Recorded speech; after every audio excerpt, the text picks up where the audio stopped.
Hey, I turned off my turn signal. What's up, riders? Old Man Ronin here. Welcome back to the channel. And another day on the Continental GT, which means it's going to be a good day. Stay tuned for this video, guys. It's going to be great.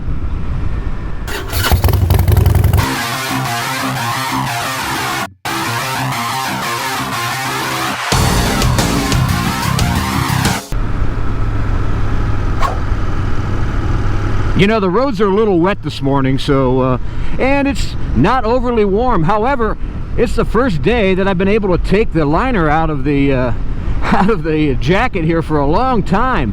I'll tell you, that really means a lot to me because you know, bulk is not so much fun for me when I'm riding motorcycles, particularly a bike like this. I want to be relaxed, and the Olympia gives us the opportunity to have you know, good protection, good warm weather protection, but without a lot of bulk. So getting rid of that liner was even better.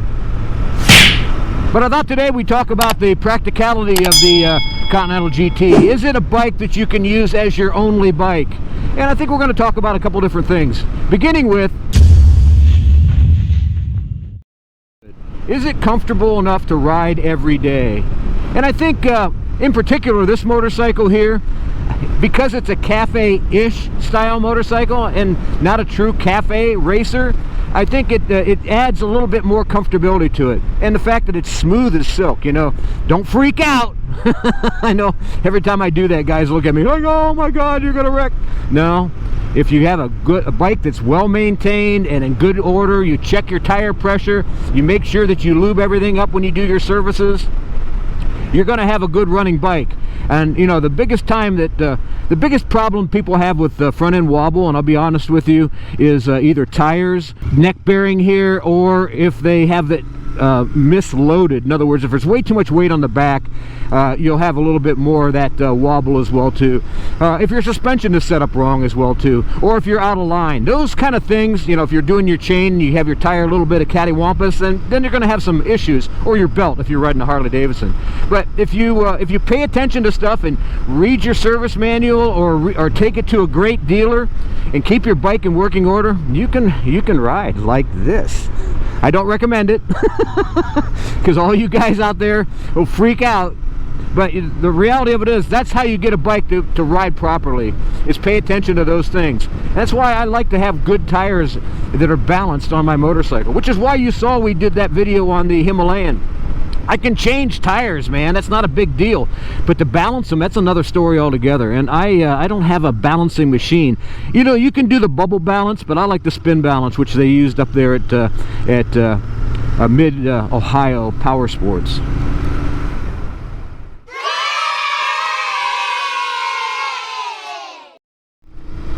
But to get to the comfortability of this motorcycle, I was pleasantly surprised. You've seen in the last two videos that I've done on the Continental that the fact of it is this seat and this stance is a lot, it surprised me, man. I was really thinking I was going to be back on my Norton, where I was leaning forward and sitting way back like this and my legs kicked back almost like a sport bike. And I don't have that on this. And that's really good unless you are a road racer. If you're a road racer, you might want to change some things up. But as far as somebody that wants to ride this motorcycle any distance, it's really comfortable. You can sit up straight, you can lean, you can come forward. These rear mids gives you the ability to bring your legs even forward and kiss up on the tank here a little bit. And I think that'll give you a more straight up and down ride, and then when you want to, you can slide back. One of the cool things about this seat, which I wish the Himalayan had, was more level like this, because it gives me the opportunity to move around a lot, and that, particularly off-road, guys, is really important. Now on this bike, it's important because then you can get down and get lean and low, if you know what I mean. And I think that's really, that may be the biggest factor of this bike, is why it's so comfortable, is because the fact that you can slide around on it. And this seat, I would tell you right now, it's firm. It's not plush, but that's going to give you more support. I don't like a really soft seat. I want something that's got a little bit of firmness to it, and I think this bike here has that. So basically what I'm saying is the seating position, the seat itself, the angle of the pegs. Again, I was 100% surprised. I really thought, if you guys seen that first video that I did as me, my first ride coming down from Mid-Ohio Power Sports back home, I was really surprised and pleasantly surprised that the seating position was really, really good. I know a lot of guys are saying, well, they put too much pressure on their forearms. Man, you don't want to do that anyways. You don't want to ride with all your weight down on the bars, because if you slip or something like that, you're going to push your... And these things are so nimble. But just, you know, get in the position that's most comfortable for you. And, you know, you don't need to be gripping the bars like it's a death machine. Basically just hang on to it, you know, and use your throttle lightly. And you'll see me often. I don't know if you've ever watched me when I ride or watch my hands. I'm just kind of there. You know, I move them back and forth. I maybe put 2 fingers on the clutch. I maybe put 2 fingers on the brake. I maybe put them down on the bars. I move my hands around a lot simply because I don't want to be gripping it like crazy. And I know a lot of people, in fact, when Iron Lady was taking her class, she said a lot of guys, when they'd have the whiskey throttle, it's because they were hanging too much or hanging too tight, making too big of a grip on their bars and you know, the hand grips. You don't need to do that. So far we've talked about the comfortability of the motorcycle. Let's talk about something else, if it could be an everyday bike.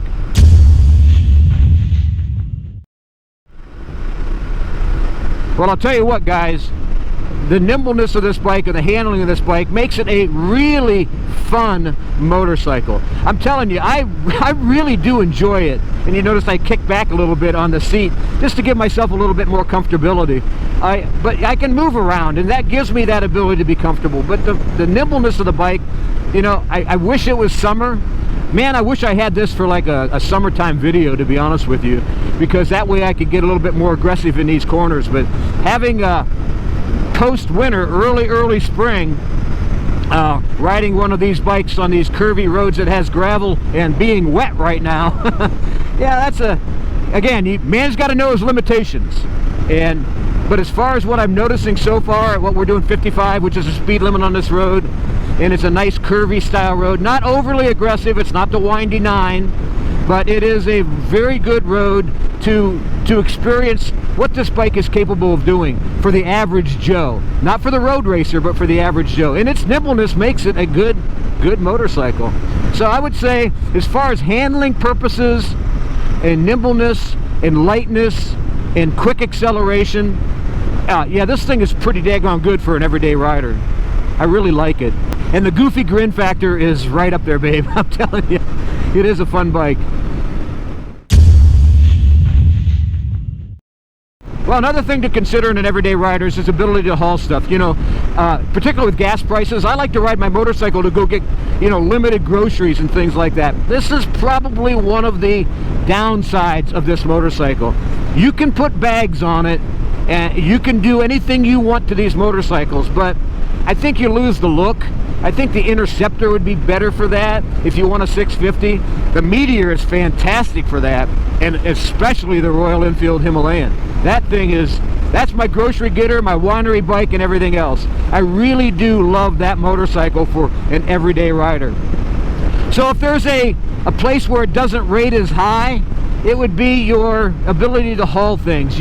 Again, you can put bags on them, and I know there's going to be some guys in the comments are going to say, yeah, I put saddlebags on mine. I took them off an old Road King and put on. Taken. Nope. I'm just kidding. Nobody would do, well, I'm sure somebody would do that. But anyway, I think that that is one of the limitations of this motorcycle, is the fact that you really can't haul a lot of stuff. Now, you can wear a backpack, but man, I'll tell you what, other than doing really short trips, backpacks just bug the snot out of me. I really don't like to have anything on my back.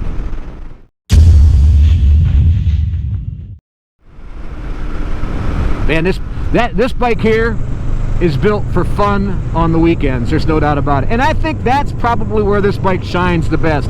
This is a great weekend bike. It really, truly is. If you want to take a nice little ride down the windy 9, you want to get out here in some of these corner roads that we've got here in this part of my state of Ohio, this is the bike that you're going to have so much fun.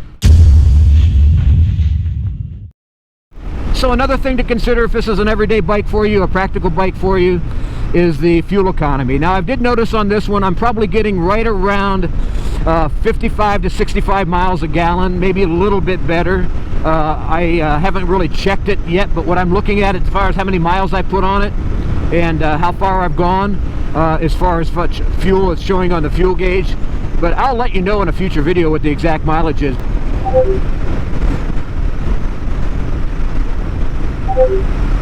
Man, what a fun bike this is.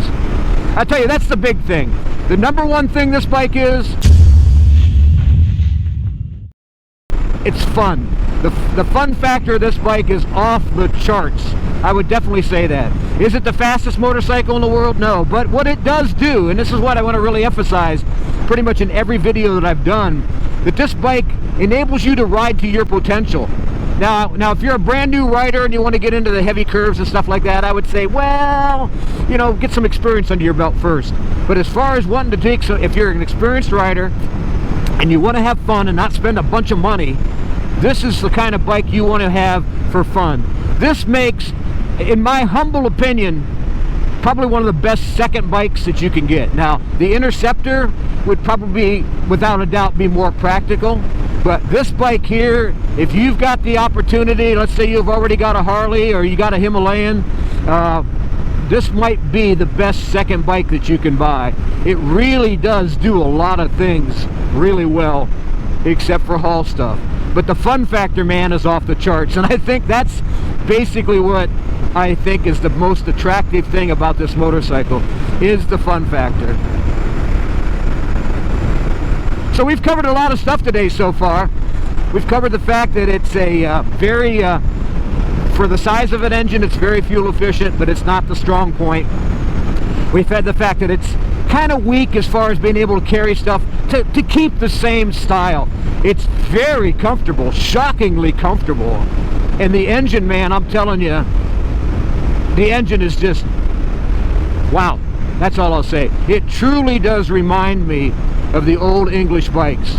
And you know, I'm riding here with one hand, and my ability to handle these corners with one hand proves the fact of how nimble and how well this thing does handle, because it takes very little pressure to apply to the bars to get it into the proper lean angle. And again, I'm not running really super fast. I'm doing 50, 55 because the roads are a little damp and they're still pretty cold. And again, I'm not an idiot. Could I go faster? Yeah, I could. But you know what? I don't like to outrun my limitations. Here I'm doing 60. 60 with about 3,600 RPM. Man, this is a great engine. I'm telling you guys, that's probably another factor that we should include. That the fact that this engine and transmission are so smooth and intermittently powerful. Are there more powerful 650s on the market? I'm sure there are. Again, it's not about the horsepower, guys. It's about what this bike does to you as far as how it makes you feel. And I think that's one of the things that when you test ride motorcycles, go out and test ride it, but ride it the way you're gonna ride it. In other words, don't just get on it and say, well, it's not that comfortable, or oh, it's really comfortable, or man, that's really fast. Ride it like you're gonna ride it every day. I think that's the big thing you should look at, is how you're gonna ride it every day.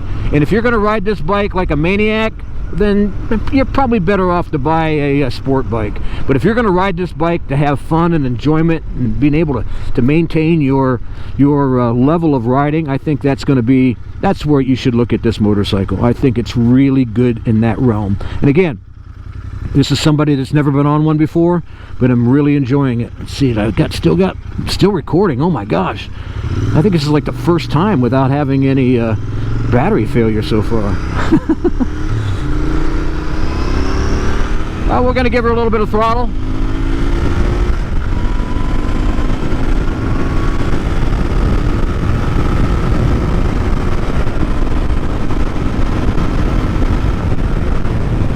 Man, I can't believe it's a 6-speed too. I love that. Add that to the fact that we really like this engine and transmission because it has 6 gears. I really love to have a 6-speed. Now, I only have one other 6-speed in my stable, and that's the Deluxe. But man, this thing just, I'm loving it. Loving it, loving it, loving it. Well guys, I really hope you enjoyed this video today. This was a blast to make this one because, you know, I've got a lot more experience on the bike. I can feel what's comfortable about it, what's not comfortable, and to be honest with you, I haven't found anything what's not comfortable. The only negative I can say, it's not really a bike designed to haul a lot of stuff, but that's not what this was designed for. This is designed to have fun. This is the fun time machine. Like you said in the other video I did, time machine because it makes me feel like I'm riding a 60s style, cafe style racer, and the fact that it's a fun bike with all the modern amenities built in. Well guys, if you like this video, make sure you give us a big thumbs up, make sure you subscribe, hit that bell notification button, share and comment. You know I read all the comments, and comment on as many as I possibly can. Until next time guys, ride safe and keep her on two wheels, baby.